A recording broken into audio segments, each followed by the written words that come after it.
Salutations, everybody. It is Matty here, and only Matty here, with episode 286 of the H.A.M Radio Podcast. So you're probably wondering, where's Daddy Karak? Where's Daddy Dustin? What's going on? Matty's all by himself. This show's going to be awful. Well, allow me to explain. Karak, migraine. He had a migraine back when we did Defining Duke. He has one today, and he was just like, I'm going to bow out of this episode. I said, all right, no problem with me whatsoever. And then Dustin did not bow out. This was my decision because as I was getting ready for the show, my SD card chipped. And if you don't know this, an SD card is the key to the YouTuber's career, right? Because if you can't save videos to your SD card or photos for thumbnails to your SD card, you can't do your job. So it's like without the SD card, you don't have a camera and vice versa. So that had to be solved immediately. I told Dustin, look, I got to run out before any stores close. I got to get this SD card so I have everything on tap because the way the industry's going, man, gaming's getting bigger than ever. There's always breaking news. And I was like, I'm not going to be without an SD card for more than a half hour. So I told him, look, just take the weekend off. I said, I'm going to be a little bit later. Give me some time to finish up a couple of video projects. You'll probably notice if you've been paying attention to the channel and even on my Sky Oblivion video, which is coming out soon, I'm wearing the same shirt. So yeah, I bathe, I shower, I do my laundry. It's just you happen to have caught me on a very busy news day. So you're going to see my outfit in 3 videos between my Xbox one, the podcast here today, and then my Sky Oblivion one. Yeah, I'm wearing this shirt in 3 different videos. So that's great for thumbnails, right? But anyway, I thought this was a good opportunity too. It's been a really long while since I've sat down, done a solo show. We do Extra Slice of Ham over on the Patreon. That is kind of like my solo show over there.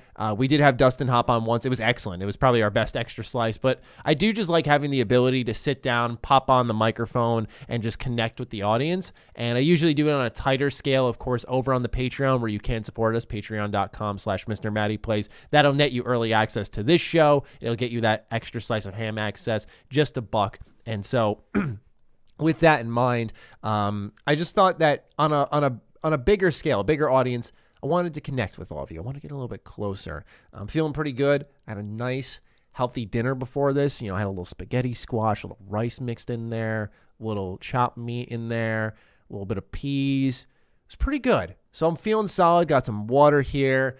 That's one of my biggest focuses of the year is to remain. I don't think I lost the thankfulness, but just to be thankful continuously in this year and onwards, and to take better care of myself. Don't force out the video if you can't do it, or if you're feeling completely gassed out, which I did a lot last year, and just taking better care of myself, more exercise, that type of stuff. I've always been an exercise guy, but I mentioned how my elbow was kind of a point of contingence for me for a long while. It's getting better. I've been kind of rehabbing it using, it's called a TheraBand. You twist it and then you slowly unwind it with the hand or the wrist rather, that's having issues, and it kind of builds muscle back in that tendon. So between that, I was rotating a hammer even, just a lot of ridiculous exercises, but it's starting to feel better, which is good because I would like to start shaping my body again. I do miss those days quite a bit, even though it's kind of funny. Sometimes you have a nicer body at certain points in your life, but that doesn't mean that you are healthier. I would argue I am healthier now as a person, and I probably look healthier because I had an opportunity since I stopped exercising to fill out. So, back then when I was exercising a lot, I think I weighed 150 or something, and I was just pretty toned. But now I'm 165, and I've kind of filled out in certain areas without exercising. So it's just, flesh there. But it's interesting, right? Different phases of your life do different things. Anyway, one day I'll be jacked on this show, and that'll be cool because then I can beat up Karak. All right.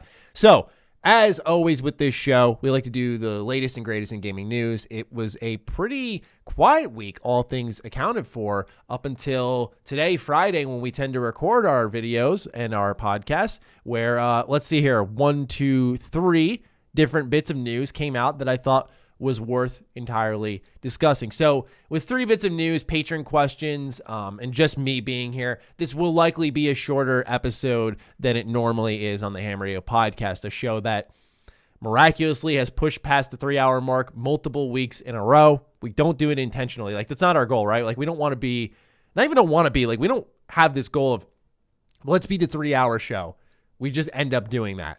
And so I don't know how many people actually get through our show entirely. I'm sure I could look at some of the numbers on YouTube, but part of me wants to just keep this a fun thing, right? It's fun just to sit down at the end of the week and not have to worry about being on camera, being on video. And by that, I mean, like, there's a difference between sitting down with my bullet point notes and kind of making a video and having a commentary on something or delivering my thoughts, whereas a podcast is a lot more relaxed, as I'm sure you're all aware. But anyway, can't talk. Here we go. Show's already falling apart. As tradition will dictate, we like to talk about what we're playing at the beginning of the episode. So yeah, this has been a very fun week of gaming for me. I talked a little bit about I was playing Gears. I've been just trying to play a lot of random different things. I've slowed down on Fire Emblem, and that's because Hitman 3 has entirely taken me away. That game is awesome. And what I thought would be kind of cool is, since this is also a solo show, I have the opportunity to sort of respond to things I saw in my review while also expanding on some thoughts with the game. So I'm pretty excited to be doing that. So yeah, Hitman 3, like I said, it completely took me away from every game. It is really replayable, and it's scratching an itch, right? I've always been a very big fan of Dishonored, as I'm sure a lot of you are aware. Dishonored, Prey, Arcane games, because they have these stealth sandboxes. And I just love the freedom that those games offer, and they're kind of immersive. Where Hitman, given its third-person perspective, is less immersive, but it's just fun. And I don't know how else to say this without sounding like a psychopath, but the amount of like assassination options just made me hype. You know, you go into these maps. I'm talking specifically about Hitman 3's maps, because if you go back to 1 and 2, because they had an opportunity to just, at first with Hitman 1, it was episodic. So I think there's like 40 some odd mission stories in Sapienza, whereas in any of the maps in Hitman 3, there's like 3 mission stories. So I can't wait to see how they expand upon this game, of course. But the idea here is that I've played continuously 5 maps through Hitman 3. I said in my review, and I'll say it again, the last map in this game sucks. It's terrible. It's linear. It's disappointing. Maybe on a narrative level, it's cool for people, but for me, I was just like, this is not what I play Hitman for. It was just straightforward, and I just did not like it. But I think that's even more credibility lent to the other 5 maps, which I've spent 30 hours on. And that's insane to think about. I beat the game at 12, and I've spent so many more hours, 18 more hours on this game, on just those maps. And right now, it's just been about seeing all the assassinations. So I've done all the mission stories for all the maps, and now I want to see all the assassination opportunities and ways you can lure them in. And what's interesting about these maps, what's really cool about these maps, is there's certain ones that fall underneath the same umbrella. So there's one in Dubai where when you can set off like an alarm in the penthouse, and they have to escape. And if you've taken out a pilot by a helicopter, they'll have to skydive off the top of the roof because there's an emergency evacuation. And it's hilarious. And so you can actually like puncture their parachutes, and that'll achieve not only under the assassinations dying by an accident, but also like eliminating them through like I think they call it the Mile High Club. So it's just interesting how things umbrella, and there's certain assassinations that you can pull off that the game hasn't really, I don't want to say accounted for yet, but like you could take someone out. I think you could at least try to, because I found a room in one of the levels where there's a cannonball and gunpowder. I'm pretty sure you can take someone out with a cannonball, like an ancient cannon. I'm like, yo, I got to figure out how to do this. So there's just amazing moments. I don't want to spoil too many of the assassinations, but there's just a level of replayability here that has me grabbed. I've talked a lot about on Extra Slice of Ham and here as well, especially here. I've been looking for that home-based game, and I think my mind was too one-track. I was always thinking, well, it's got to be a multiplayer game, or it's got to be a games as a service. But I think Hitman 3 is it.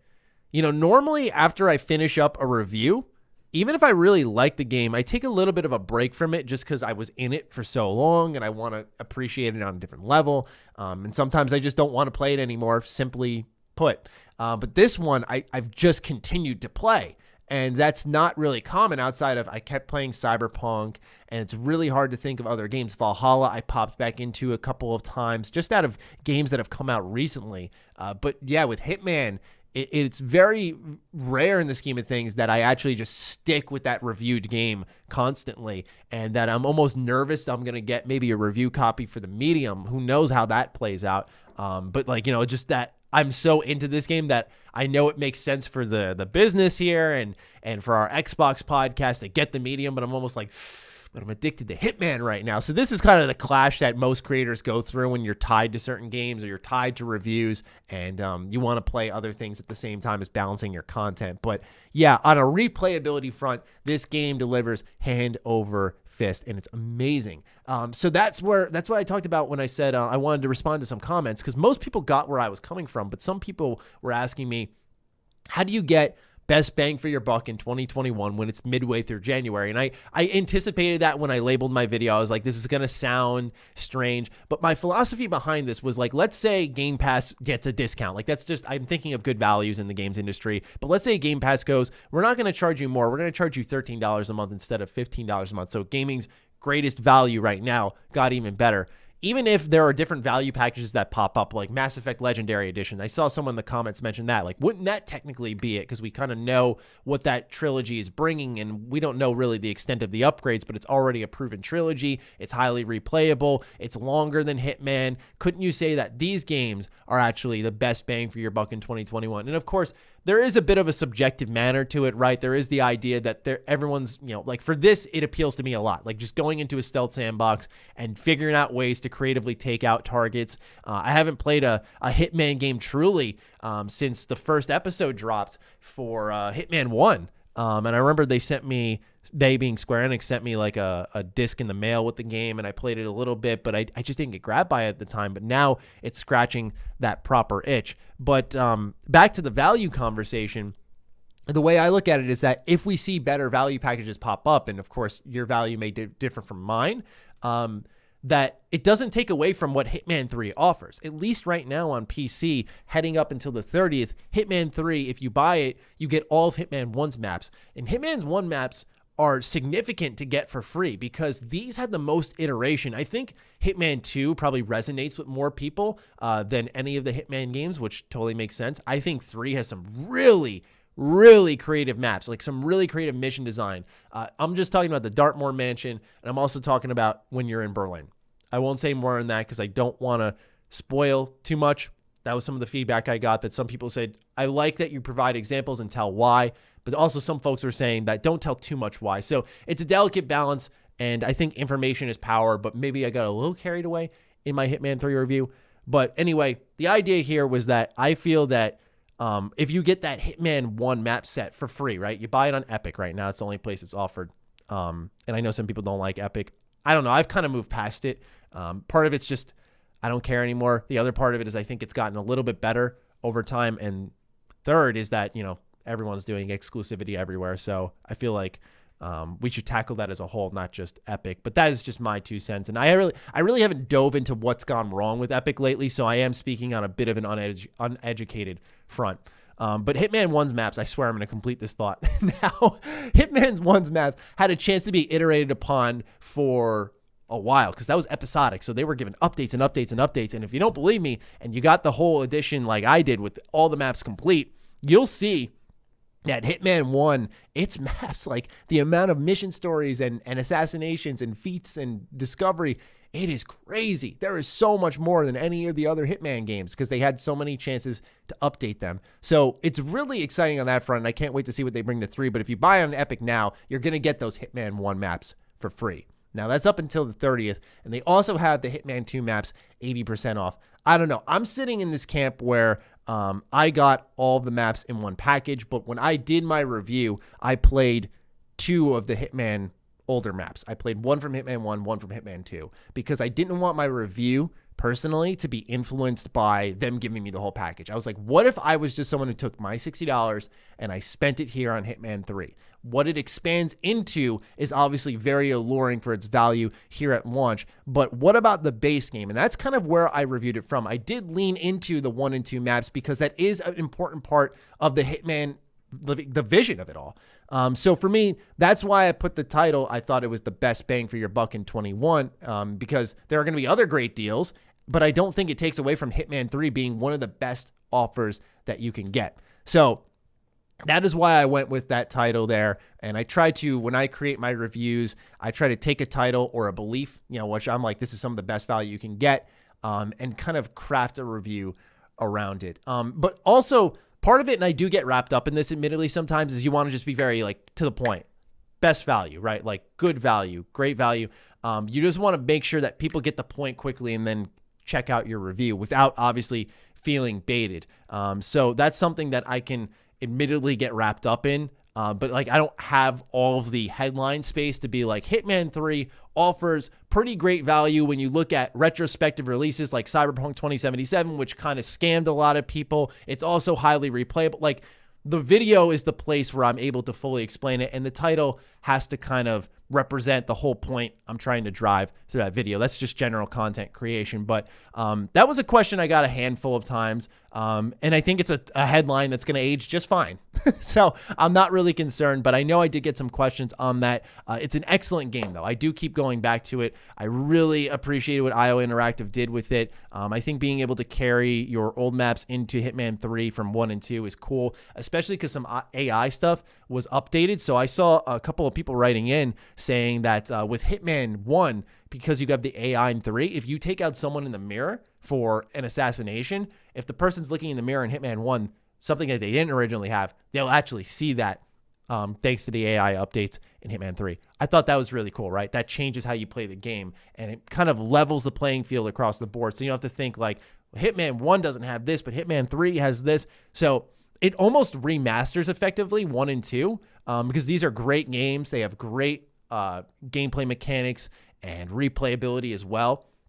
And so the way I look at it is, I mean, it brings me back to a certain type of game, right? I remember when we were kids, we talk about all of these PS2 games, in my case, and original Xbox games and Game Boy Advance games. Like, oh, I played this one forever and I played this one forever. You know, I had the opportunity when I had COVID to actually go back and just play a ton of PS2 games. And I realized how a lot of these games are very long, like the RPGs, but a lot of them are really short.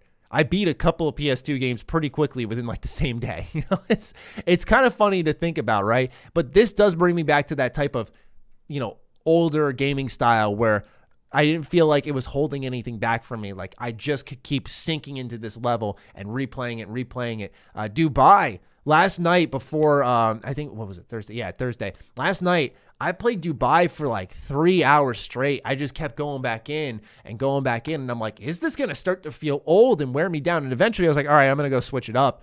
But like the fact that I could play the same map for 3 hours and I saw all the assassinations, there's a level of mastery that feels good. And that's also accompanied by the unlocks. So as I'm sure some of you may be familiar with the Hitman games, as you unlock, as you complete these missions and you complete these challenges that are offered, that's why you want to do those different assassinations. You'll unlock different starting points, items you can smuggle in. There's certain assassinations you can't accomplish until you can smuggle in certain items, most notably the sniper rifle. Like there was one assassination I had to do where I took out 2 targets with 1 bullet. And so I had to like do a mission story to pull them together, and then I sniped them at like point blank range.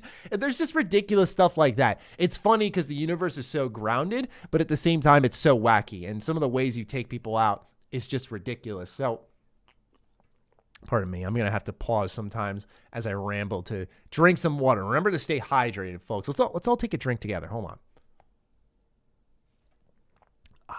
Okay. So, Hitman 3 continues to blow me away. I'm just trying to make sure I'm not forgetting anything here. Maybe I'll just pull up some of the comments and see if there's anything here. But yeah, my favorite map right now is the Dartmoor Mansion. The reason for that is because, oops, you hear that? I don't think my mic's picking it up, but it's my Mr. Bethesda here, my Patreon trailer. My favorite mission, though, is currently the Dartmoor Mansion because there is a murder mystery there. Once again, not going to get into spoilers, but there is a murder mystery on this place. And the fact that you don't even have to do it is crazy to me. It's this well thought out idea. You get to this mansion, long story short, someone's been killed, of course, and there's various suspects and there's evidence you have to collect, and you can start this mission by dressing up as a private investigator, arriving to this mansion. And what's amazing is that leads you to one of a few ways to kill your target. But you don't have to do that. And the amount of time it takes to do that, it's just so cool. Because then there's one where I shoot this person into the grave. There's one time where I used like a camera to take them out. And just, it's wild. So that is my favorite one. Also because it's just one target. You don't have to take out multiples. So you can get in and out very quickly. It's the only one I've actually 5-starred on, which is kind of funny. A lot of my comments on my Hitman video are about what's it called? About the Christmas tree, which I think is hilarious. But yeah, let's see here. What else do we got here in the comments? A lot of people like that I censored the targets and the story bits. Like I censored pretty much everything in this video, just because I know some people are invested in Hitman lore. Some people are invested in the targets that you're killing. And so I just wanted to make sure I respected that. I'm trying to see here. Underrated channel. Thank you. That's cool. Yeah, a lot of people, I don't know. This video had a lot of positive reception compared to other reviews, and I think maybe it's because we're coming out from the smog of Cyberpunk, where we can now kind of rejoice in something new and talk about a new game. So I think there was some excitement there. A lot of comments about the Sly Cooper music I used, which was awesome. Yeah, I love the skit I did. A lot of people seem to really like that. But yeah, when you really just, yeah, when I look at it, yeah, like 2K likes, 26K views, a lot of people with positive comments. Of course, I'm sure if I hit, hold on, I got to refresh the page. This could be funny. I'm sure if I hit like newest first, that's where like a lot of the spam filter comments kind of start to roll in, and we start to see a bunch of negative people like, oh, here we go. It's the first game of 2021. Of course, it's going to be, I don't know about you all, but there have been some games that started off this year in a pretty poor fashion. Like I think of Dragon Ball Z Kakarot. I really like that game, but it got repetitive really quickly. But yeah, a lot of people also agree. Like Paul wrote in saying, this is definitely the best bang for your buck. I'm loving it, especially with the missions from the other two games and the upgraded engine. I didn't expect to see people to see me sneaking in the mirror. Yeah, this is the comment I was talking about. And yes, Sapienza alone makes it worth it. Yeah. See, some people make it so obvious they don't listen to you. I'm looking at this comment now saying, this video is false. Hitman 1 and 2 are not included, which I clearly say in the first minute of the video that if you are on PC, you get them for free and you get the 80% discount. But if you're on consoles, that is not the case at all. But anyway, with that said, that's all I've got to say on Hitman 3. Not much more. I was playing. I'm trying to think. Again, nothing really. So why not just roll right into the news? We had a busy Friday. Normally we have news throughout the week, but honestly, when I was going back, I look at stuff that has been tweeted out, stuff that maybe flew under the radar, and nothing really caught my attention. So Friday really saved the show here. So the first thing, and of course one of the most important happenings in gaming, is Xbox Live Gold receiving a price increase. Okay, so of course, I finished recording this podcast. I render it out after editing it a little bit. I upload it on our Patreon Early Access. I upload it on YouTube. I upload it on our audio services. And then Microsoft reverses their whole decision with Xbox Live Gold. Now, because I care about this show and I don't want you all to have a boring segment to listen to, it may be 2 a.m. right now, but I want to add this section in to make sure my thoughts are updated. So for those of you listening later on in the week, you have something current to listen to. But I want to keep my rant on Xbox Live Gold intact just for the sake of the show itself, because I still think the thoughts I shared there and my reaction to it was important, because Microsoft should still have their feet held to the flame for this. So they did reverse their decision of raising the price of Xbox Live Gold, which is a good thing. But a lot of people were quick to go, oh, Microsoft, yes, this is why you are the best. And it is good that they listen to the consumers. We spoke. We let them know how we felt about their decision, and they listened. That is a good thing, right? I commend Microsoft for listening, but it doesn't change that this was still a decision that should have never, ever, ever, ever, ever happened. It shouldn't have. They added no value up front, and it's another case, and I'll talk about this a lot more throughout the year even. It's another case, especially in the last 2 months, where we're seeing these companies test how much they can get away with. So we obviously saw it, and I don't mean to keep spinning circles around this game. We're going to be talking about it later in the show with the patch, but we saw it with Cyberpunk. We saw a developer earn years of goodwill by treating their consumers right. At times, I think, talking out of both sides of their mouth. Actually, not even at times. Many times, talking out of both sides of their mouth. But we saw a company that was, for the most part, treating consumers well. And they build up this goodwill, and you think they care because so many people buy in. And then we see them pull a fast one. They tried to do it with Cyberpunk's release, right? Here's this buggy, broken game. Release it anyway. People won't care. People did care because people aren't idiots. This is the idea companies don't seem to understand. Consumers aren't these blind sheep that come in masses and don't think for themselves and follow everything you say and don't argue everything. That's not how it works. So Microsoft, after years of goodwill, went ahead and said, let's see if they care. And they bumped up the Xbox Live Gold prices, even if it was like $1 a month, right? When you think about it this way, let's say you got 15 million members on Xbox Live Gold. Guess what? That's $15 million a month. Math, I know. I probably did something wrong there, right? Like I'm nervous. Anytime I try to math on any show, I'm like, oh God, okay, $1 from 15 million different people. Yes, that's 15 million extra dollars. Anyway, more seriously speaking, so they wanted to see how much they can get away with. And so that's my problem here. Yeah, Xbox is still great. I still love what Microsoft's been doing with value. You know, their Xbox All Access program is fantastic. You know, an interest-free program for you to pay monthly to afford a next-gen console is unheard of. And so that's great. Game Pass is still fantastic. This doesn't take away from the things they've done, but it just shows that they are still a company. So I want to put that first and foremost. I tried to hammer it into people's heads with Cyberpunk for years, and I got a lot of shit for it. And only, I think, now were people listening after we all got burned. And look, I'm not acting high and mighty. I got burned by Cyberpunk to some extent, too, in a completely different way, more on the content side, I think, than actually the game itself, because my expectations were high, but I'd say more in the moderate high area.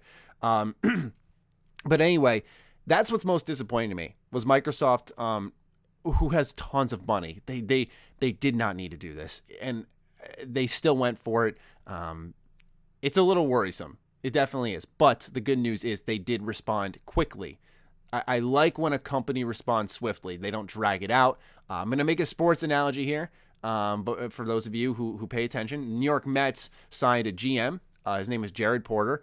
And then it was revealed that, let's just say, he had some pretty gross misconduct. And the new owner of the New York Mets had said that he will have no acceptance of any misbehaviors. And he was like, I want people to work right and all this stuff, like pretty much not allowing the type of conduct this guy was doing. And he immediately fired him. And I appreciate when companies act swiftly. So that's the one part I liked about this. Furthermore, Xbox decided to remove the lock on free-to-play games, something that I highlighted in my video. They were pretty much doing a self-inflicted wound, and I think they realized it after the fact with Xbox Live Gold and upping that price tag, because it's like, hey, Halo Infinite has free-to-play multiplayer, but you have to pay for Xbox Live Gold to get in. So this is great news for Halo Infinite, which now people can access across the board for free. I feel like these console memberships are behind, and if Xbox was truly listening, a lot of people were saying, okay, we didn't care about gold because we were so obsessed with Game Pass, but now you've tried to increase the price. People are saying, just get rid of the whole thing. So I'm hoping Xbox listened to that part as well, because gold is kind of out of date, as is PS Plus. I like, and I say this later, I believe, that PS Plus adds the PS collection. I think that's a good thing for the service, because you sign up, and if you don't own any games, now you have access to like 20 some odd games, and they're pretty good games in that bunch. So at least if they increased the price, they added some value there. Xbox did not do that, or they tried to with an extra game, but we talk about that later for sure. So yeah, they did repeal. They did change what they were originally going to do, and it was swift, but they should not be commended for this because it was a stupid idea in the first place. Now to address the conspiracy theories, that's what I saw afterwards. You know, you think Xbox did this just for the good PR? Come on, man. Do you think these people want to be working late on a Friday night? It was announced on a Friday. In that write-up, they knew there was going to be blowback. Why did they know that? Because there wasn't a direct person behind the article on the Xbox news page. Any post on Xbox News, go ahead and look. It's always from a certain employee, but no one wanted the direct blowback. So internally, they already knew this was going to be an issue. They released it anyway, like I said before, just to see how far can we get with this? How far will our consumers let us go? We spoke loud and clear. This is enough. You cannot do this just because Game Pass rocks. It's just that simple. You may have the best value. That doesn't mean that we can accept this price increase here. I think they would have been better off trying to increase Game Pass by $1. I think people would have been like, oh, all right, that's fine, because there's so much value here. I think people would have been more accepting. Would have been disappointing, yeah. And I get why they wouldn't have wanted to move that very attractive price tag. But if they're talking about what they could have gotten away with and increased their bottom line, this was it. It really was it. And so, yeah, I don't think this was some conspiracy theory to get good PR, because they already had it. They already had it. And I'm not saying Microsoft's perfect. Like, they were the ones who introduced paying for memberships and shit. Like, yeah, they have their flaws. All companies do, for sure. But Microsoft was riding a good PR wave, right? Like the biggest hype moment was absolutely when they got Bethesda, and people are very excited for their future, and Game Pass continues to be awesome. On Defining Duke, we highlighted like so many amazing games coming to Game Pass just this month. Like I think it's called Cyber Shadow. They have the Medium coming out. They have Yakuza 3, 4, 5 Remastered, Donut County. They have Control on PC. Like, this is all happening this month. That's crazy. So they don't need good PR. So in my eyes, like, no, this wasn't some galaxy brain move. They got greedy and they got burned. It's that simple. I'm very shocked that people even let that conspiracy theory carry that far. But yeah, generally, that's all there is to say. I was going to make a video on it when it happened, but I was like, no, like, I just need to leave up the original, which is clearly stating, like, this is not okay. You know, I don't need to make a follow-up video, overwork myself to be like, thank you for repealing the very stupid thing you did, right? You played a stupid game, you got a stupid prize. It's that simple. So with that, I don't think I have more to add other than I'm happy they repealed it. I think Halo Infinite will benefit from this a lot. It's a slight win for that. It does have Xbox Live Gold catching up in a certain area. It's not even like you can go like, oh, it's a win for Xbox. No, it's not. Like they were behind in this category. It's good they updated their service. It's good they listened. And I think the next step of listening is just, hey, get rid of Gold, roll it into Game Pass Ultimate. But yeah, the public apologies were out. Like, I'm pretty sure if I go to Phil Spencer's Twitter account, you know, that's what Xbox is good at, right? They're good at trying to, you know, say the meaningful right things. Like, let's fire up Phil's Twitter account here. I like Phil, obviously. You know, I'm a big fan of Phil. I think many people are. He said, apologies for all the angst and emotion this caused for our customers. As always, we appreciate the feedback. This is a good learning opportunity for us, and we will learn from it. I just, you know, as head of Xbox, this had to have crossed his desk, and I don't understand why he would have thought it was okay. Phil's human. You know, look, I'm not going to act like he's impervious to any wrongdoings, but Phil's human. But at the same time, I don't know how this gets across your desk and you don't go like, hold on, this is not right. Yeah, the original tweet from Xbox says, today was not great. We always try to do our best for you, and today we missed that mark. We hear you, and we're reversing our Xbox Live Gold pricing updates to bring Xbox Live more in line with how we see the player at the center of their experience. We will be removing Gold requirements for free-to-play games. We're starting work on that immediately, and we'll have updates in the coming months. So yeah, see, this is what I mean by the PR here. Just eat it and walk away, right? Eat it and walk away. This whole to bring Xbox Live more in line with how the player is at the center of their experience. Come on. Look, you fucked up and that's it. Like, you don't got to blow smoke up our ass after that. So anyway, that is just the update that I wanted to toss into our show here. And now the rest of the regular Xbox Live Gold rant will continue. So I hope you all enjoyed this little segment. And now time for Past Matty to speak. Peace out. This one was very, very surprising. I gotta say, it's rare, right? Like, especially, pardon the pun, by the way, it's rare, but it is rare that I feel like I am shocked in a negative way by something in the games industry, but absolutely in this case, I was. So let me bring up the Xbox Wire article. In the meantime, quick thoughts. I gotta say that this is extremely disappointing, and also I understand the balance act that they have to perform, right? They've got so many games on Game Pass. They need to like buoy things up a little bit, but I don't know. I feel like with Xbox Live Gold, it's an obsolete service. It was already not doing much more than PlayStation Plus.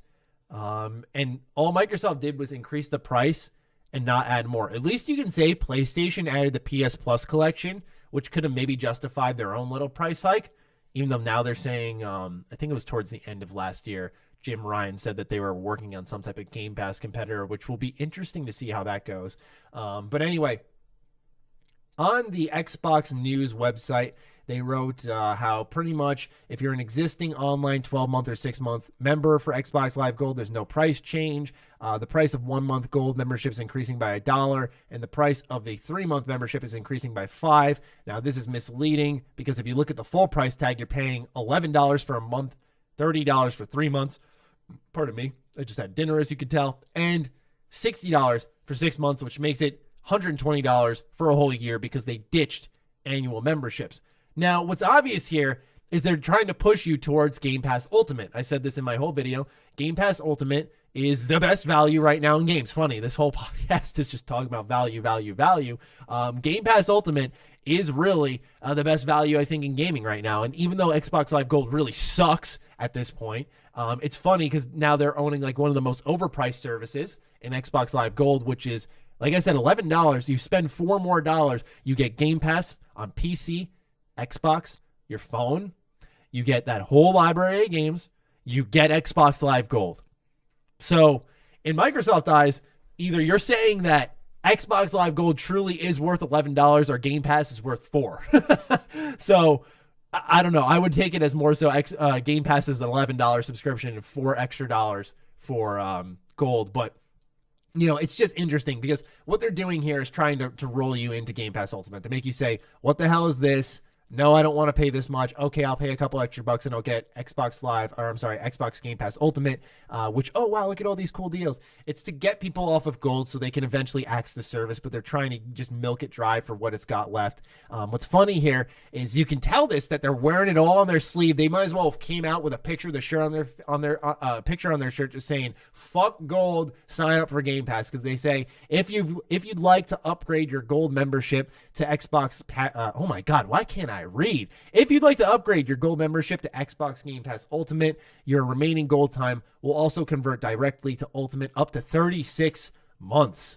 For example, if you have 11 months of Xbox Live Gold, you can now upgrade to Xbox Game Pass Ultimate. Those 11 months convert to 11 months of Ultimate at no additional cost. So my tip would be actually to just go out and buy a ton of Xbox Live Gold and then switch over to Ultimate. The reason you want to do that is just because I think ultimately you'll save some money compared to that $4 increase into Ultimate, and that'll add up month over month, right? Someone else can do the math. That's $48 a year times 3. I'm going to try to do the math here. What am I at right now? I'm going to be at 120 and then 8 times 3, $144. And look, what I want to do is put in your head, what can you spend $144 on? So that's a way to save a little bit of money, comparatively speaking, to Xbox Live Gold. And this is unfortunate because it also damages one of Xbox's main flagship releases this year, being Halo Infinite. Halo Infinite needs all the support it can get. Not because it's struggling. I think the game's actually going to look and re-reveal quite well. It's more so that it has free-to-play multiplayer, and guess what? You got to buy Gold at the very minimum to do the Halo multiplayer free-to-play stuff. Any free-to-play game, Fortnite, Warzone, Smite, now you're going to have Halo Infinite in that bunch where people got to buy into this crappy service. So at least it'd be a little more easier to swallow if they're like, we're going to allow free-to-play games to go through. There's certain things you can do. Like, that's what PlayStation does, right? You can access certain online elements, I believe, but there's certain things that you can only get with Plus. I would like to see Xbox try to justify why there's such a wide gap between them and PS Plus. I would really, really be keen on seeing that. I would just love for both of these platforms to just say, fuck it with these services and get rid of them and let us pay for PlayStation Collection and let us pay for Xbox Game Pass. Those are fine because I'm paying for something. But the idea to pay to be online is terrible. And I feel stupid for just coming to grips with that and realizing that. But, you know, fingers crossed that that Xbox responds. I'm sure they will. I mean, here's the thing is, I pointed this out in my video. If you go to the top, the title is Update on Xbox Live Gold Pricing. And they say it's by the Xbox Live Gold team. And I bet if I went into any of the Xbox Wire write-ups, like here, coming soon to Game Pass. Let's see, is this from the Game Pass team? No, it's from Megan Spur, community lead, Xbox Game Pass. So they knew there would be huge blowback here. I'll grab this week on Xbox. Let's see who this is by.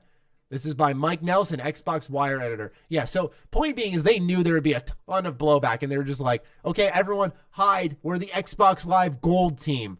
Do you even have a Gold team? Like, come on. You're going to try to tell me they got a team dedicated to this service? Nah. Maybe you got a team dedicated to picking out games for Gold because, I mean, that's That's quite the service there too.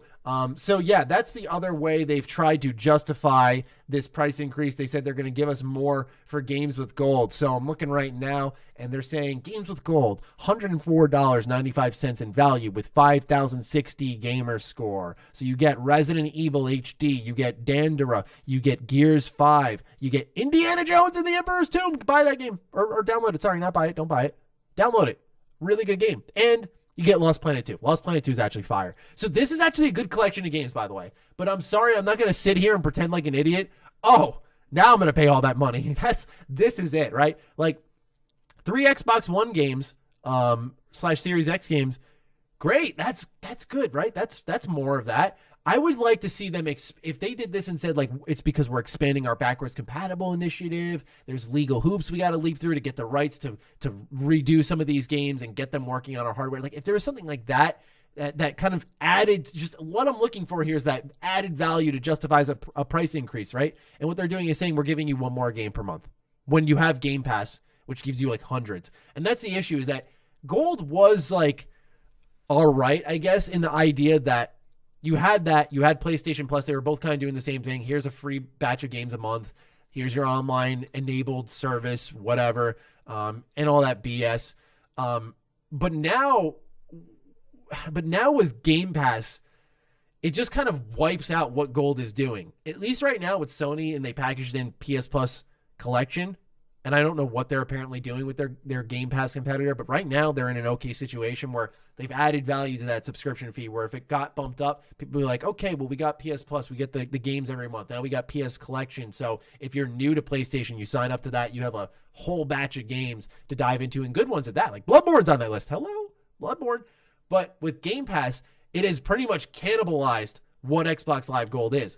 So what I would do is just wipe out Gold, put it in Game Pass Ultimate. I think more people than not would have no issue signing up for this. And I think why there's been so much blowback is because a lot of people expected Gold to get axed. And it didn't. And it did the opposite thing. It got a price increase, which may insinuate it's like here to stay, which I don't think anyone wants. So really disappointing news on the Xbox front. As someone who runs a Xbox podcast now, Defining Duke, sorry if I'm mentioning this a lot lately. I just want to make sure I get it out there, right? We've started this new thing. I talked about this on Extra Slice of Ham, but we start this new thing. And for those of you who have been longtime listeners, you'll remember right when we were bringing Dustin on, we were talking about maybe rebranding the show, right? Because it started off with me, Noah, alone, and it had its own DNA back then, right? Like it was a dumb podcast. We were idiots. We were immature. We'd say stupid things, do stupid things. And over time, it matured into its own kind of gaming news podcast. And we're seeing some of our best consistent numbers in a long while. The fact that we're pushing past 10,000 listeners every single week is actually substantial. This used to be like a 3,000 to 5,000 listener show when it was just me and Karak for a while. Like we'd have like an eventual episode pop off here or there. Like I remember our Spider-Man Puddlegate episode did really well, and that was like an outlier. I think it did like 20K, but even last year, like with Cyberpunk and stuff, we had like a couple of 30K episodes. That was awesome. So, it's really neat to see how our show has evolved. But to my original point of this mentioning of Defining Duke a lot is that, we talked about with the H.A.M Radio Podcast rebranding at one point, like redoing the name, the segments, the structure, and eventually we decided this is just a fun, laid-back show, and people are just here to talk about games, hear our thoughts on games, and we should just embrace that. So we did, and it kind of picked our show up when we got Dustin. So I think we've only gotten better with our banter and our focus on news and thoughtful discussion and kind of jabbing at one another. So I think we made the right choice there. And so when we were approached, or rather when I just started discussing with Colin about starting Defining Duke and what that could mean, I'm just very hungry with the show. Like that's the best way to define it. Like with this show, I want it to grow because I think it's a great laid back podcast where we can just talk gaming news, kind of the major hitters. There's no kind of, I don't want to say allegiance, but leaning of discussion towards one platform or another. Whereas with Xbox, I think we're diving into a market that I know it's going to sound crazy now because we got like Xbox Live Gold issues here. But we're diving into this market that I think a lot of people are excited to see what happens next in. because we have the Bethesda acquisition, which, I'm a Bethesda guy. I've done so much Bethesda content. Obsidian, I'm an Obsidian guy. In Exile, I made a ton of Wasteland 3 videos. So there's so many companies that within Xbox that I think a lot of people are interested in. The future of Bethesda, the future of ZeniMax, of course, new acquisitions they made, like what is Compulsion Games working on? What's going to happen with Halo Infinite? They've got so many other indie studios there, and what's going to happen with Hellblade 2. There's a lot of stuff in the future that I think people are excited about, so we're just hungry with our show, and people are already enjoying it with news being pretty slow. Most significant thing we had was Indiana Jones, but what's funny is why I bring you all this up is that our biggest week is going to be on something that's awful for Xbox probably, and that's going to be the Xbox Live Gold price changes. So that'll be fun to have an extended discussion with Karak on that when we get around to that next Thursday for patrons and Sunday for those who would like to listen on free feeds. But with that, enough on Xbox Live Gold. If you want a more jokey kind of off-the-walls ranty video that goes into a couple of other points, I have one on my channel, so feel free, by all means, to check that out. Now, water break, ladies and gentlemen. Hold on. Hell yeah. Needed a little bit of water because right before that, we're getting into some really crappy news. So, I know a lot of you out there are really big fans of the Tony Hawk Pro Skater HD game, the remake rather. Sorry, I almost did it again there. I not even almost did it. I did do it. And so I left that out of our best remakes, sadly, in our H.A.M Radio Awards. And so now we're learning that Vicarious Visions, who was known for the Tony Hawk 1 and 2 remake, is going to be fully dedicated to Blizzard titles going forward. Now, this write-up comes from gamesindustry.biz. They say Activision Blizzard has moved its Vicarious Visions studio from the Activision side to the business, to the side of the business to Blizzard. And they say that today, the publisher told gamesindustry.biz that it was effective today. Going forward, Vicarious Visions team of about 200 people will be fully dedicated to existing Blizzard games and initiates, which means that the Tony Hawk 1 and 2 studio will no longer be creating games as the lead developer. Quote, after collaborating with Vicarious Visions for some time and developing a great relationship, Blizzard realized there was an opportunity for Vicarious to provide long-term support, end quote, a representative explained to us. They declined to specify what the team had been working on with Blizzard or for how long. As part of the move, Vicarious Visions studio head Jen O'Neill has been promoted to Blizzard Executive President of Development, where she joins the company's leadership team and will report directly to Blizzard President J. Allen Brack. O'Neill is being replaced in the Vicarious Visions studio head role by Simon Ebinger, who previously served as the Chief Operating Officer of the studio. And this was a studio that was acquired by Activision in 2005 and has worked on many of the publisher's biggest franchises, including Guitar Hero, Spider-Man, Tony Hawk, Crash Bandicoot, Destiny, Skylanders, and Call of Duty. And it's interesting. They're a New York studio. They're in Albany. Yeah. So if you're like a, higher up in the company, they're probably very thrilled with this move because a lot of people just got very rich off of this. A lot of people made a lot of good money off of this. And they're going to continue to make money off of this. And I don't even want to say, usually when you see a move like this, there's that underlying, like, okay, they got job security. And I think that's kind of the case here with Blizzard. You do have these existing popular IP, like a Diablo, like an Overwatch, that type of stuff. That is going to excite people. World of Warcraft, that is going to excite people and remain relevant. But you can't even say, like, what happened with Crash Bandicoot, with what happened with Tony Hawk. These were super successful games. And you're going to take the talent who did that off of it. Some people were just like, well, what's the big deal, right? Like, it's about your perspective. No, I think this is bad for all around. Like, you've taken people off of, you've limited the amount of projects that can drive Activision Blizzard money. And I'm sure they're not going to fully abandon Tony Hawk. But the idea that the people who made 1 and 2's remake aren't going to be doing 3 and 4's is kind of like worrisome. Because I imagine 3 and 4 is going to get a remake. That seems like the next logical step. 1 and 2 seemed for a lot of people to be a pleasant surprise.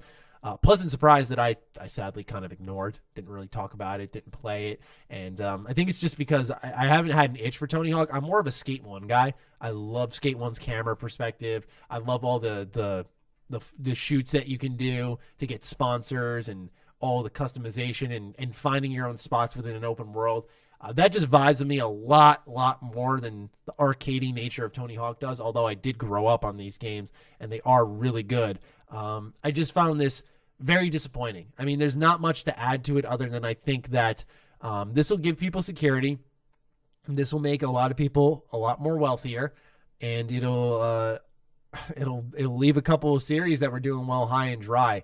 We do know that Toys for Bob is handling the Crash franchise. We just saw them release Crash 4, which I'm not sure how well that actually ended up doing because, quite honestly, it sort of came and went. It seemed like before launch there was a decent amount of hype for it, but now there's been not much discussion at all. So what we're really looking at here is Tony Hawk, and I don't know if Tony Hawk is one of those series can just anyone handle, because a lot of people like some of the very specific changes that came with the remake, and I think that takes, synergy with the right minds, and if they're still there in this short period of time, which they should be, then I do wonder about that. Plus, I wanted my American Wasteland remake, remaster, whatever you want to call it at some point, because that is the one that truly matters, right? Taking off all these different parts of the world and bringing them to the ultimate skate park. Shit was awesome. I dug it big time. But anyway, not really much more I can add there other than just pure disappointment. So with that, let's get into another bit of news here. Cyberpunk 2021, kind of, right? With how broken the year's already been. Cyberpunk 2077 received its first patch. This is patch 1.1. So they've been getting hot fixes. I guess you could say they've already gotten patches, but I think there is a difference there. But this update, we'll call it for more general speak here, brings a number of changes to the table, most notably on the stability front. Now, they're promising various stability improvements for all platforms here. So allow me to go ahead and bring up the patch notes, which, oh my gosh, what? These websites, have you ever gone onto a website, right? You want to see the actual source material. Like, you don't want to read the journalistic write-up. That's no offense to any writer, but you just want to go ahead and simply read the fine print from the company itself, but instead you get like hyperlinks into hyperlinks into hyperlinks, bringing you to like 8 articles. It's like, okay, you got my ad revenue. Anyway, patch 1.1 notes mention stability improvements like memory usage improvements in various systems within the game. They have open world and quest fixes, so a lot of quest fixes here. The UI has had some adjustments like removing an invalid item from the loot, fixing an issue where you could not see the exit for brain dancing, the button that you would have to press, rather, the prompt.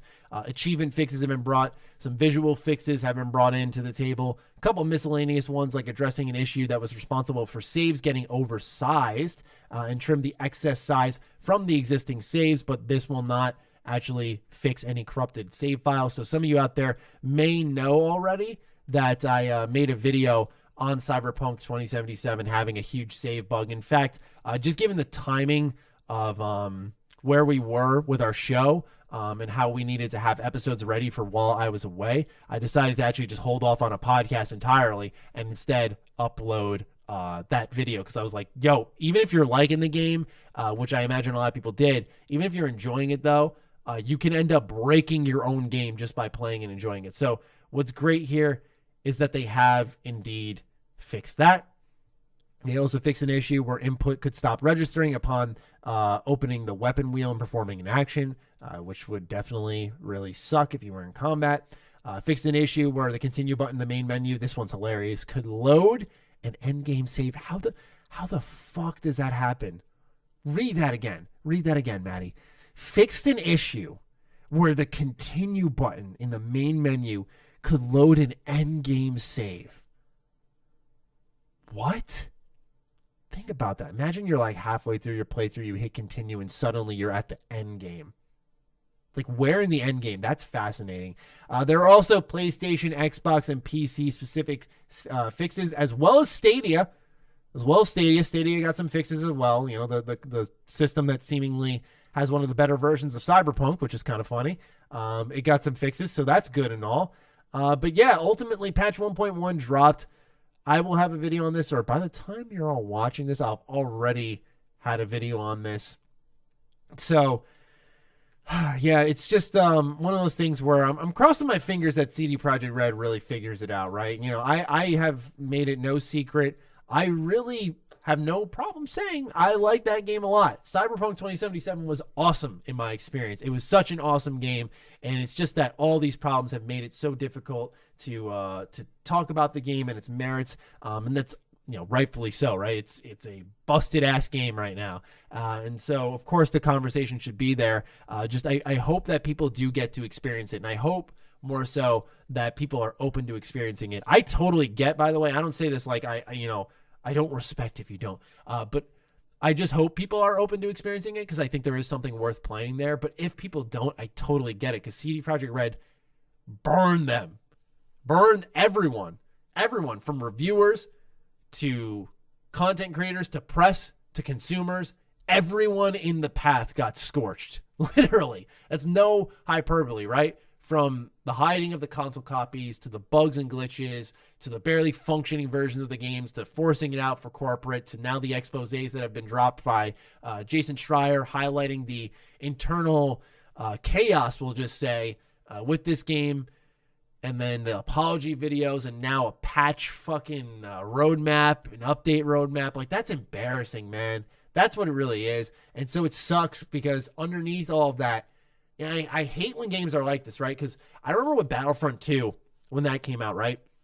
Battlefront 2 was, you know, it was buggy at times, but more importantly, it was just riddled with microtransactions, and a lot of these systems were just baked into the pay-to-win system. Like, it was just baked in there, and I was like, this game plays, looks, feels, and represents so many parts of Star Wars that I love so much, and it's so much better than the first one. But oh my God, like the pay-to-win stuff, like, you couldn't defend it, right? And you don't want to defend it, right? It's like indefensible. It should never be defended. No one should be making excuses for this company. And it's that same situation here. I've seen a lot of yeah buts online, you know, yeah, but the game's good. It's like, you can say two things are true at once, right? Like, the game can be good, and the game can also be very broken for a lot of different experiences. Like, I played it on PC. PC's like your safest bet, as I'm sure you've already heard. But it's just like one of those things, man, where every time I see the patch, I'm just like a little pissed off. I'm just like, man, you know, because you can't help but wonder what could have been. And it sucks, because they're definitely going to ramp up for some type of relaunch, right? With the way the next gen updates look, and the way it's all shaping up here. We're getting these updates out for like the current gen stuff, the last gen stuff, and then we have the big next gen update coming out soon. It's just like, man, they're going to actually probably try to repackage this game. And by that, I mean like a newly printed disc for PS5. Because what happened, and I think this has gotten lost in the conversation, we got to remember, if you don't have access to the internet, there are printed physical copies of Cyberpunk out there that are unpatched, that are horrifically broken. You know, and I know games, like, we live in an age where like games get patched and they should run and function better over time and adjust to consumer feedback. We do live in that modern age where games should shift. A lot of people go like, well, the PS2 games didn't need patches. Silent Hill, I think a Budokai game needed patches, and when they reprinted their disc for greatest hits, they got patches. So this was a thing even back then. It was just a lot more of a different process. And in fact, CD Projekt Red may go through with that, right? Because we have these unpatched versions on discs that came out, right? They went gold, they printed the disc, then they delayed the game. They did more work on patches, and then they released it to the public. So these unpatched versions are just running around out there, millions of copies at that. And so I gotta wonder if they actually are going to just reprint everything, a patched version, a newly patched version on PS4, on Xbox. And how do you distinguish that on the case? Do you do a new box art? Because the box art was hideous, right? I remember before when everyone was just like hyped on everything Cyberpunk, that when the box art came out, even that was like, oof. I agree. I really thought that box art was horrendous. Just the bright yellow highlighter color. Yellow's eye-catchy in the wrong way. Like, blue's a good eye-catchy color. Yellow is not. But yeah, Cyberpunk 2077, I really do hope it figures its shit out, because I like it a lot. You know, I played it. I put like 80 hours into it. Did most of the side shit, and I was like, all right, I guess that's it until they do the DLC updates, which sucks because around this time, these next couple of weeks, we could have been getting that.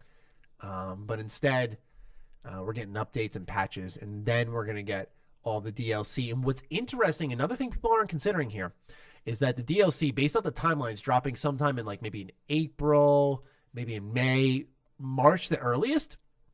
And so I look at that and think to myself, well, let's look at some of the games that are starting to come out. That's where things are going to start to get hot. I think May supposedly has Far Cry 6. We now know May has Resident Evil. May has something else as well. We got Nier coming out, Persona 5 Strikers for all you weebs out there. Hell yeah, there's going to be 2 great weeb games coming out. Things are starting to heat up a little bit. And so I'm forgetting, what is the other May game? Hold on. This is going to bug the hell out of me. There's always that one game. May games 2021. Let's see what comes out. What am I forgetting here? Deathloop. There we go. That's it. Deathloop. Deathloop is exclusive on PS5 and on consoles at least, and then it's coming to PC as well. Yeah, I just I gotta say, man, I worry a little bit for Cyberpunk, where it could be one of those. It's so strange because will CD Projekt Red over deliver? That's what they've got to do. Will they do a No Man's Sky and just keep going and keep pushing free stuff out and keep like going, what, that's free, and what, that's free, and oh my God, that's free? And for years, think of what Hello Games and No Man's Sky had to do. I'm sorry, but they're just the best comparison. They have had a resurgence. They have bounced back. They are in the good graces of gamers, and rightfully so. While they fucked up early on, I believe in forgiveness, right? Like even for CD Projekt Red, they can earn, I think, a lot of people back. But they got to over-deliver, treat the consumer with actual respect and not this lip service that, you know, I and a couple of others called out over the last years or so, and actually, you know, walk the walk. So I trust that they can do that. It's just that they really have to, you know, convince maybe the shareholders that that's a necessary move if they want to make more money in the future. Because what I'm worrying about is that, you know, there's this ticking clock in the background here, and I call it the Cyberpunk multiplayer mode, right? Cyberpunk's multiplayer mode is just ticking in the background. It's like we have a limited time window to get the single player version right, get it out there, over deliver on value, win people back, and then do our multiplayer mode, which I don't think a lot of people really asked for, and even more so now, which will have its own set of issues. Will have its own set of bad PR, just like any game, really. But in this case, I'm thinking like a GTA Online. I remember when that dropped, it was busted, super busted, big time busted. I was so disappointed. I remember coming home from school and just waiting in like a parking lot or something, and I couldn't spawn in. It's just terrible. But it's because so many people were signing on. Not only that, but microtransactions have already been confirmed for Cyberpunk Online. So you've got that as well. How egregious are these going to be? CD Projekt Red lost a ton of money, and investors are pissed off. They will continue to reach. You can bet on that. You can bet on that. So you have to have that weird balance of over-delivering on value, making your money in a single-player game, not even a live service game or an evolving thing, a single-player game. And then your online component has microtransactions, the best way that you can make that money up. And we don't even know if that's going to be free, that online component, which then Xbox Live Gold becomes a bigger problem. So yeah, it's just a revolving door of bullshit here in our industry, it seems like, this week. So not a lot of good news across the board, but news regardless. So with that, it's about it for the news. Like I said, really for me, not a week a lot was worth discussing. I can double check though. I checked everything else and I'm like, did I really get everything? I'm sure there's like little nuggets of information. These are the heavy hitters though. Oh my God, I can't believe I forgot this one. Wow, Maddie, you should quit. Okay. Wow. And I don't know how I actually missed this. I think because it's been so busy, a lot of news sites got buried. Let's talk about Resident Evil. Hello? Resident Evil. I'm adding that to my notes right now. So yeah, Resident Evil was a game I've been really looking forward to because I personally really enjoyed Resident Evil 7. I've replayed that game about 3 times now. They did a showcase back on Thursday with Resident Evil Village. They also did a Relapse or whatever it's called. We'll talk about that after. But the main highlight of this showcase was, of course, Resident Evil Village. And I didn't bother watching the showcase. I had a feeling in my gut it would kind of underdeliver because I didn't think, Resident Evil is a popular franchise and it did really well despite like Capcom talking about like under delivering. It sold like 5-6 million copies, which is phenomenal for a freaking horror game, by the way. But despite all that, I don't think Resident Evil has like the power to be like, we're dropping like 2-3 Resident Evil games in the next year and people are going to buy all of them. So Capcom's really stacking up, right? You got Monster Hunter Rise and you've got Resident Evil 8. Capcom's doing a phenomenal job. Resident Evil Village looks great. Graphically, atmospherically, tension building looks really good. So they dropped a trailer. They dropped some gameplay. They also showed off Relapse. The whole internet kind of collectively admitted, it seems like, that they're into older woman, as everyone freaked out about a taller vampire lady. And look, I'm not shaming anybody. I'm just saying everyone collectively admitted that, it looks like. I made a joke online on Twitter, just like it was a Squidward holding like an empty list, and I was like, this is a list of people who haven't called tall vampire lady attractive, because it was everywhere. I was like, damn, y'all gamers y'all are going for everybody now. Like, really? Like, even her? She literally pops out claws in her hand and people are like, stab me. I'm like, why? Why? Please get away. But to each their own. No disrespect there, just playing around. Resident Evil Village, on a more serious note, looks phenomenal. One of my most anticipated games of the year for sure. They had a PlayStation 5 demo drop, and I don't even want to play it. Once they said like, oh, there's no combat, there's nothing there. It's just kind of to show you how the game works. I was already, and by that they mean like the visuals, the audio. I was already convinced of that with Resident Evil 7. The switch to first person, still a little, I don't want to say jarring, but I didn't connect to Ethan as much as I connected to prior Resident Evil characters like Chris, like Leon, Claire, to just name a few. I didn't connect with them. I didn't connect with Ethan as much as I connected with them. And I think because you can actually see the character and they're fully animated, it's not all from the first person perspective. That's why. But on the same side of that coin, you've got this first person gameplay that ups the tension, ups the immersion, makes it a little more crazy. And it's like, oh, so I don't need any convincing. They sold me on their new formula with Resident Evil 7, even if that was reportedly not a Resident Evil game at first. And I kind of believe that because they didn't really have Resident Evil stuff in there, and then just the end of the game happens and you're like, oh, so it is a Resident Evil game. But if anything, it was a great horror game. It was a great horror game. Played it 3 times, loved it. So I didn't need to be sold on it more. May cannot come soon enough. I liked how they added like pushing into it. It just seemed like this whole idea of the castle, the snow, this village, it was all creepy and interesting. And like I said, I tried to just kind of skim over enough where I could know about it to talk about it, but not so much that I'm going to memorize it and analyze it and discuss it heavily, because I just want to get my hands on the game, hopefully for a review, and talk about it with everybody when it finally drops. But yeah, there is a demo on PS5 if you are curious. I've seen it takes about 20 minutes tops, so you can hop in that very quickly. But it was enough to create great PR. People were very excited, talking about it all over online, playing it, sharing their thoughts. And I don't know, I didn't think there was much to discuss. I've taken poops longer in that demo, so that's my take on it. But still, seeing demos come back is good.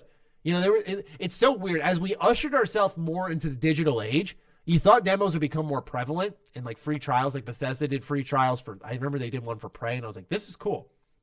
You thought they'd do that more, but they ended up doing it less. So it's good to see demos coming back. And I get why sometimes they don't, because you have to like perfect like a vertical slice of the game and make sure you can safely release that. And people aren't going to dig into the files, reveal more about the game through data mining, spoil stuff for people. And not only that, but it takes away from development time. So I get why it doesn't happen, but it would be much appreciated if they did it more often, just so that more folks can get their hands on, because like everyone talks about, we had these shows, right, a PAX and E3, where people like myself and others could get their hands on games and we deliver our opinions. And it would just be so much better for all of you out there if you could just do it yourself. I know that effectively hurts myself and other creators, but I think as someone who's very pro-consumer, it's not about just what benefits me to a certain extent and you. It's like, no, I want consumers to get demos, like demos, trials. I want you to experience those like pre-launch things that I play. I think that's important because the more eyes, the better.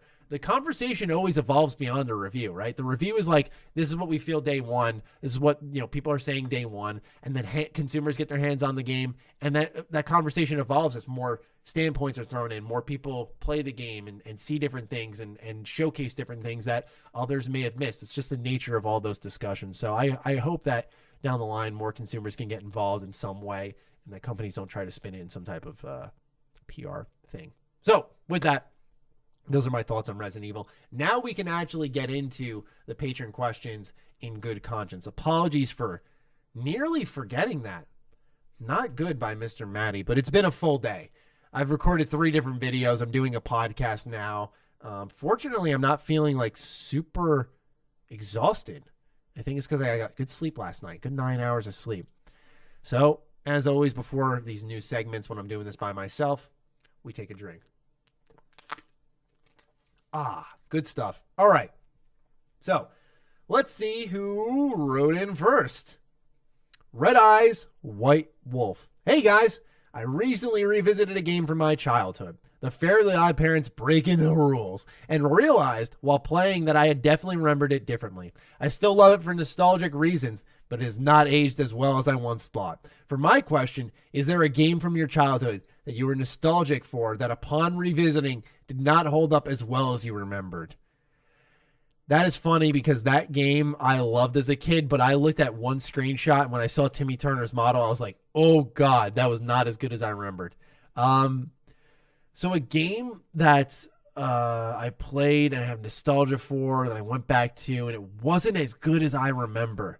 Man, I think there are a couple that come to mind. I can think of one game that actually is more impressive than when I played it as a kid. I played Batman Vengeance a lot as a kid. I mean, that is a game I had memorized like line for line, word for word, bar for bar. I got that thing like memorized, and I was like, damn, I played this a lot. Like if it stuck with me all the way up until I'm 25 now, and I played this when I lost my first tooth when I played that game. That game came out like 2001. I remember playing, and the tooth was hanging out by a string, and I got so into a combat section, I swallowed my tooth. So anyway, went back to Batman Vengeance when I was sick, and when I fired it up, I gotta say, I was very impressed by the cutscenes, by the storytelling, how dark it got. You get Mark Hamill in there, you get Kevin Conroy in there. Awesome game, only about $10. Played it on PS2, really good stuff. Would recommend giving it a look if you want to see some decent Batman stuff. It's no Arkham game, but it's still pretty good. And its sequel is Batman: Rise of Sin Tzu, which is just kind of like a mindless beat 'em up, but really good sound effects. Anyway, Batman game history lesson done.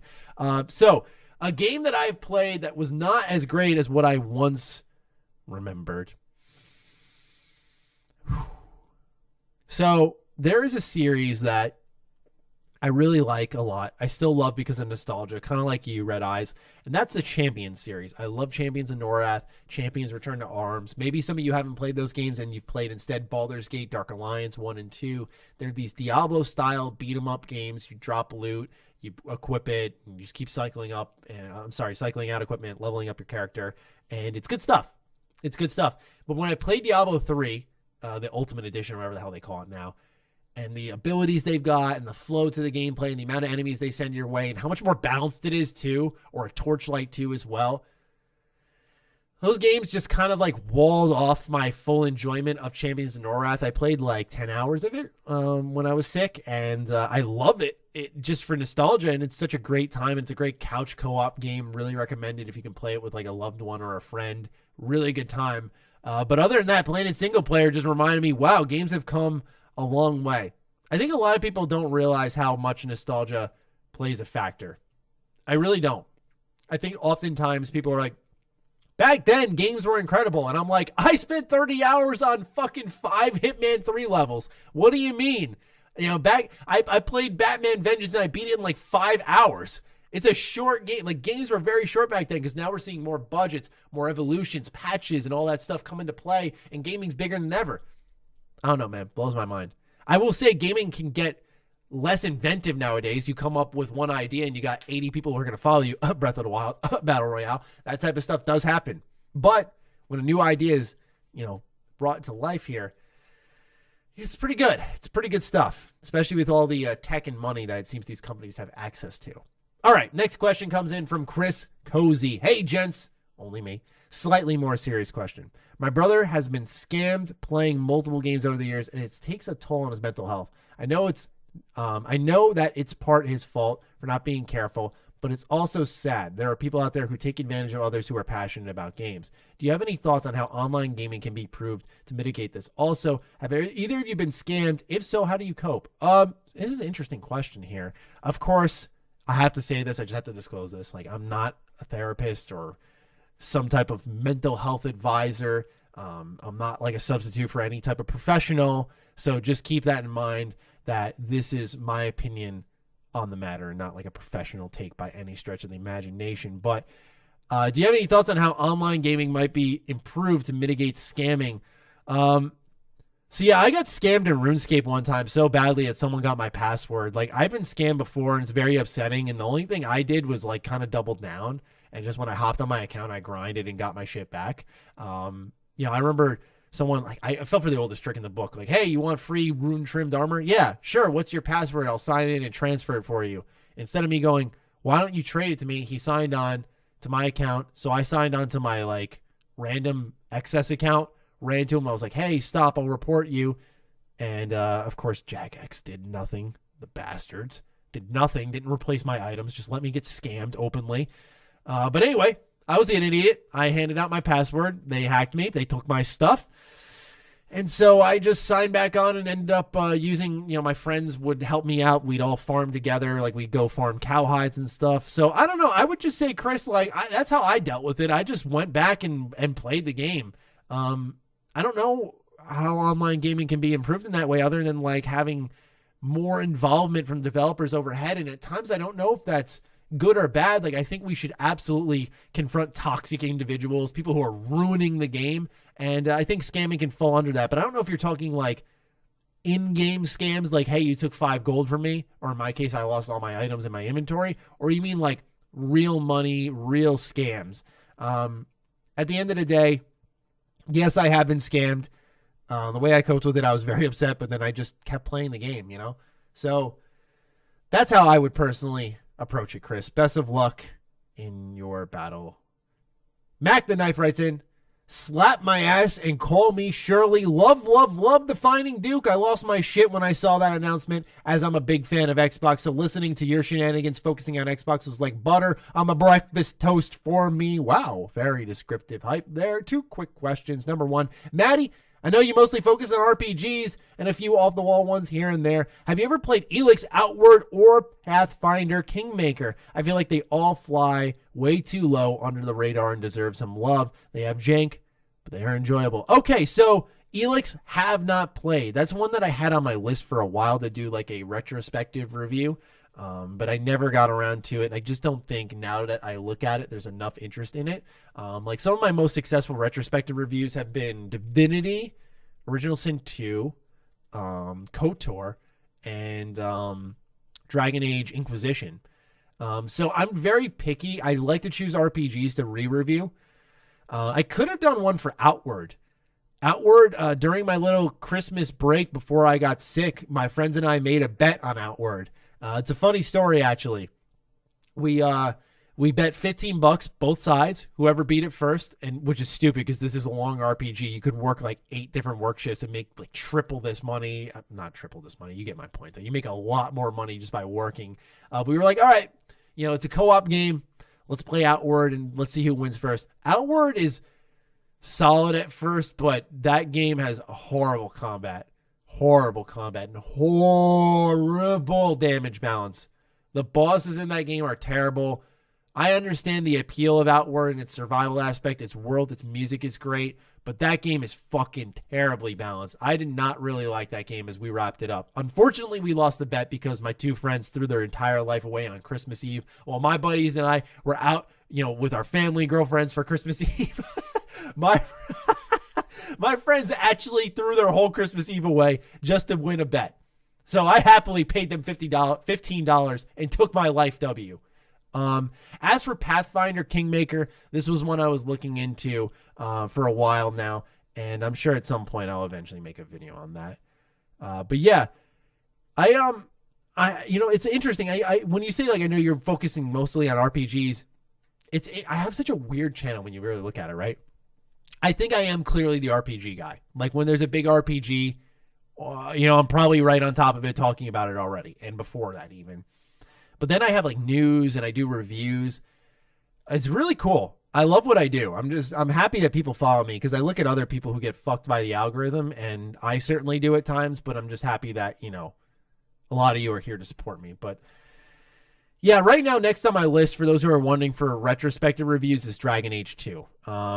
If I don't get the medium, that is going to be my next review. If I do get the medium, I will be doing that review next. So fingers crossed, as Max said, running an Xbox podcast. All right, number 2, probably going to burst some hype bubbles on this one, but I honestly don't think we'll be getting Horizon Forbidden West or God of War Ragnarok this year. These big games usually have 1 to 2 delays, and I can't fathom actually thinking they'll be out this year. This could just be my take, but I'd love to hear your thoughts on this. They might make it out in 2021 or get pushed to 2022 with a question mark.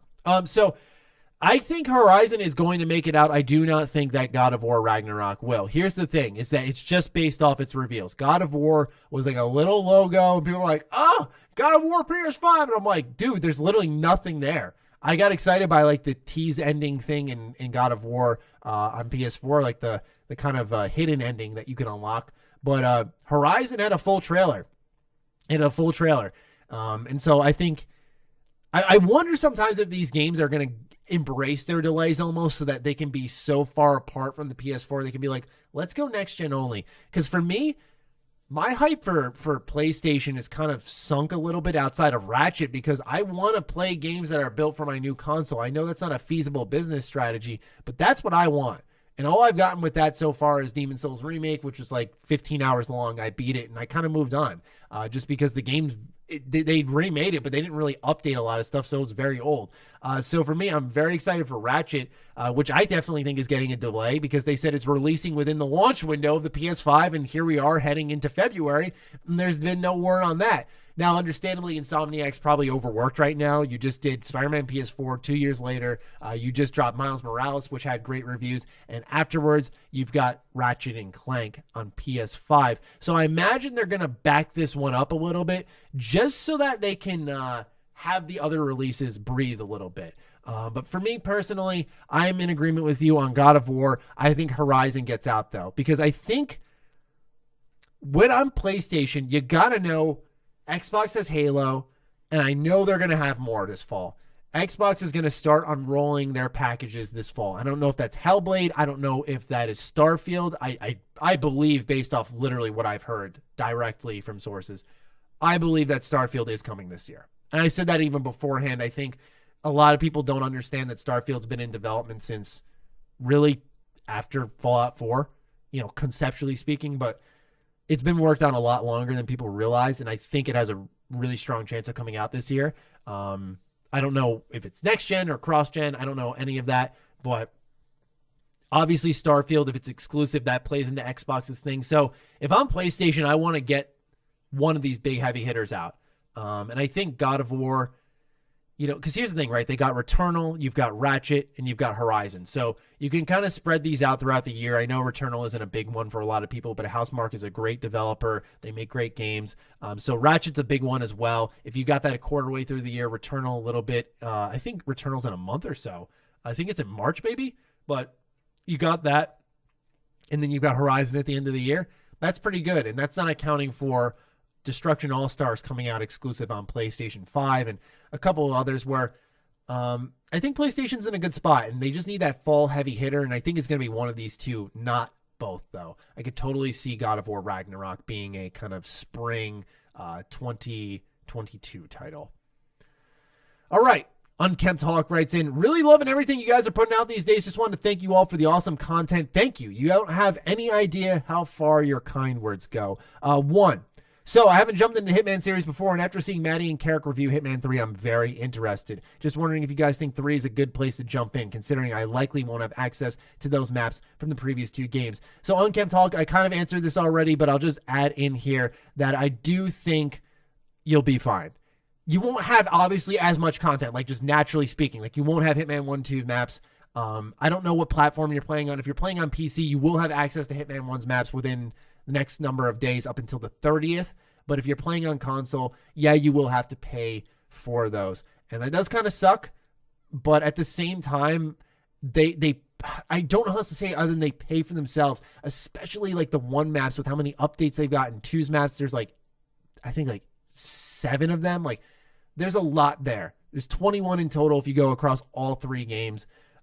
So I would say, yeah, 3 alone is worth it. 100%. I've made sure, even after my review, to not go to 1 and 2's maps and only play 3's.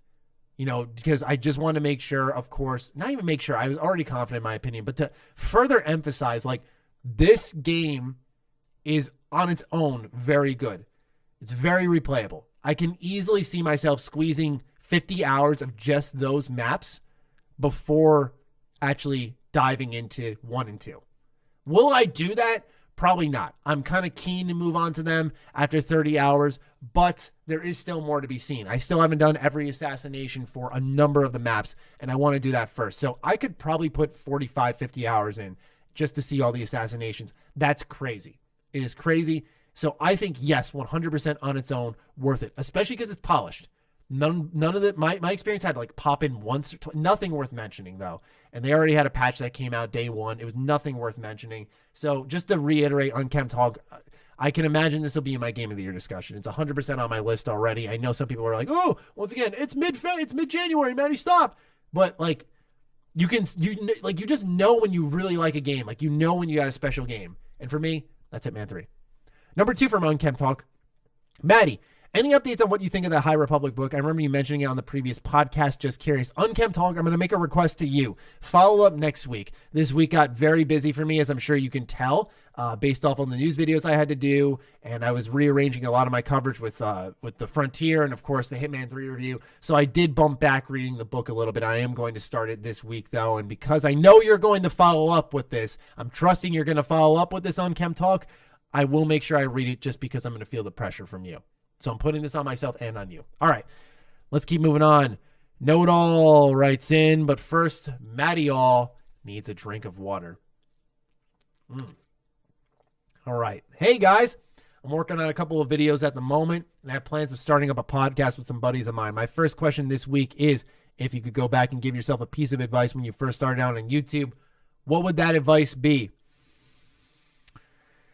This is a really interesting question. What piece of it? Because here's the thing is, like, you don't start out perfect. You just don't. I have never seen any creator start off and you look at their old videos and nothing has changed in their new ones, right? Like, there's always, most times, I should say, and in my case, I think there is that gradual upward swing where you make your way to that peak, or that, you know, you keep trending upwards. I don't like to say peak because I feel like we always have room to continue to grow if we'd like to. I will say, I think if anything, I would have gone back and told myself, be a little more confident in myself. I think, as you can tell, and I made a whole video talking about it, 2020 was kind of the year that I found some of my YouTube confidence in my opinions, really, and in my ability to deliver entertainment at the same time as being informative. I just had all these ideas, and I eventually just put it all together in this past year. And I feel like 2021 is going to be a continuation of that. And it's kind of like, I feel like with now doing this whole Xbox podcast, it feels like almost a reward. Like, you know, I've shown I have a lot of capability. So I think it's a matter of believing in myself, right? Like, I didn't really show my face. I tried to hide behind the microphone just because I was like, you know, who cares about me? Who cares about the game? You know, they only care about the game. I didn't realize the importance of connecting with people. So for me, it would be just having that confidence to keep going. I feel like I always had a good work ethic with YouTube and the ability to really apply myself to my job and just bust my ass because I care about it a lot. I feel like that shows.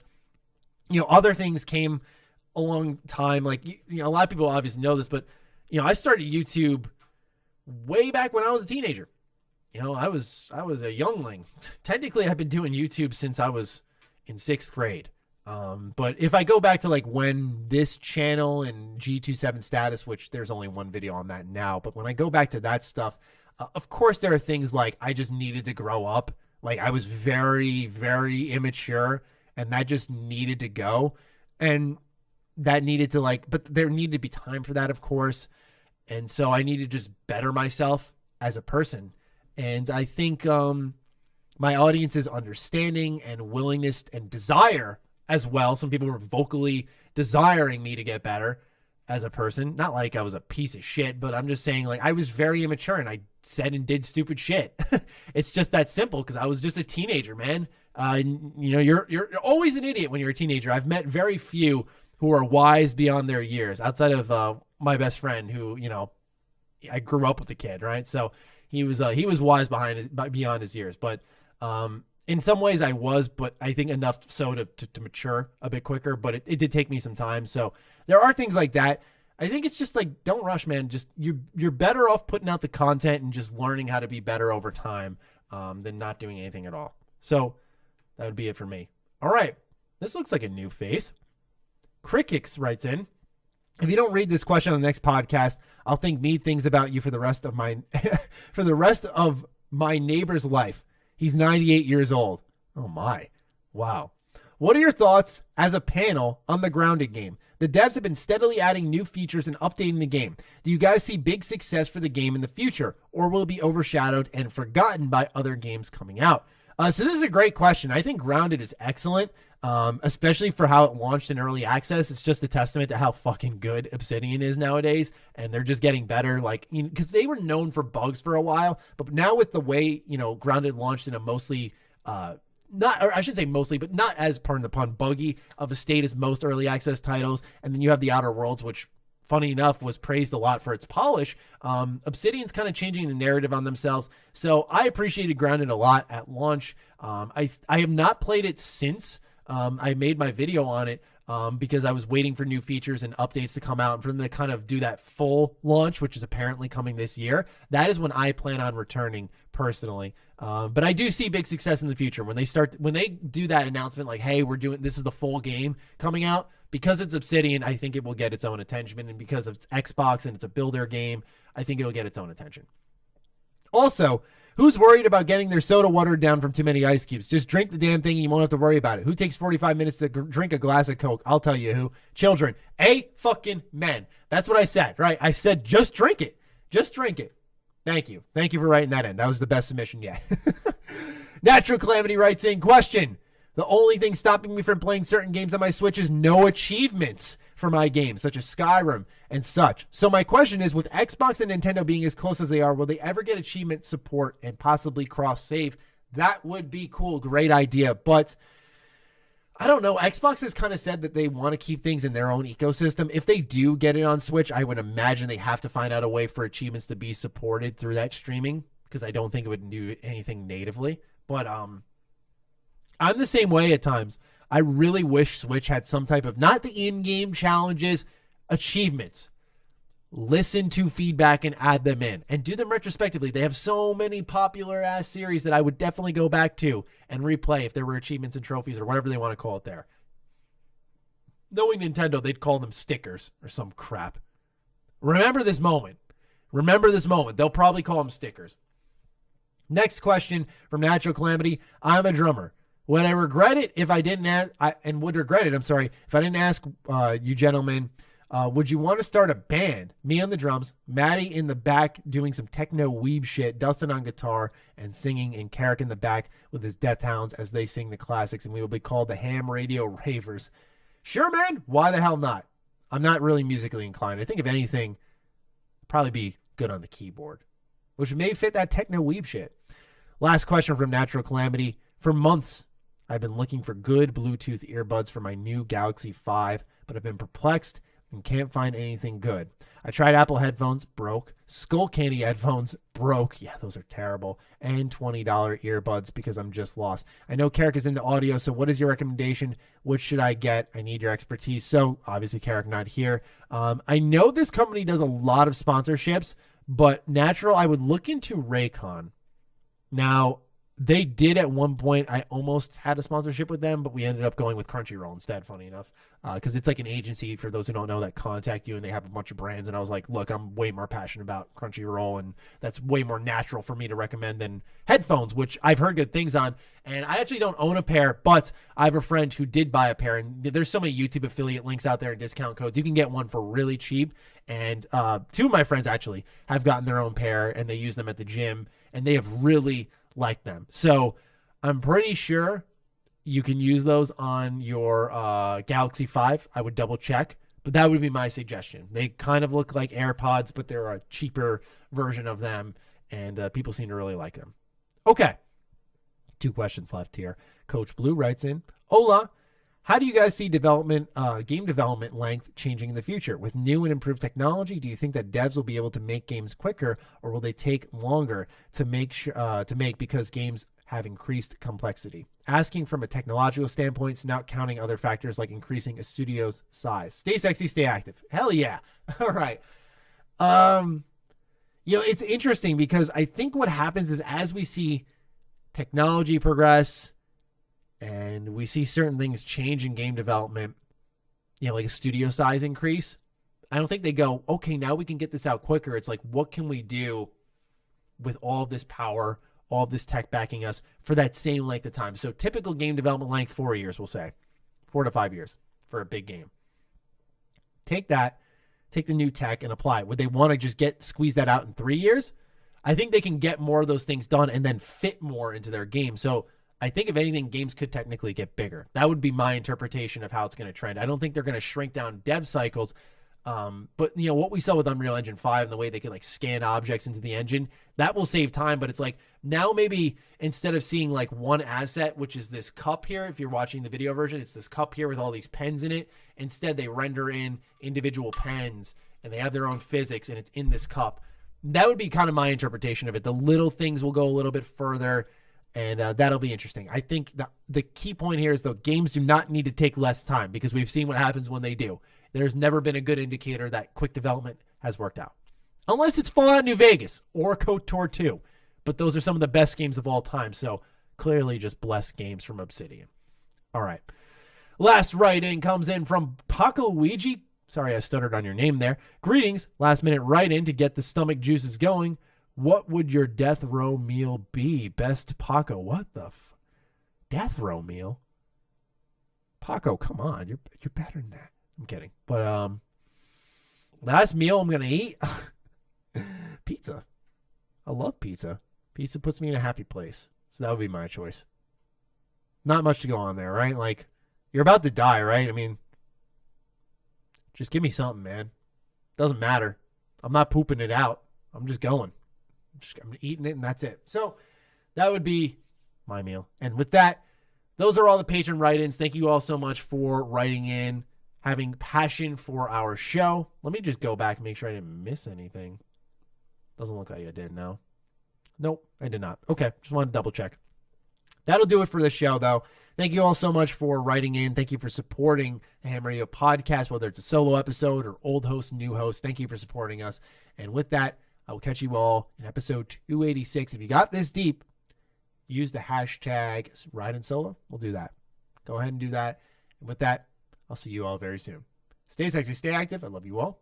Peace.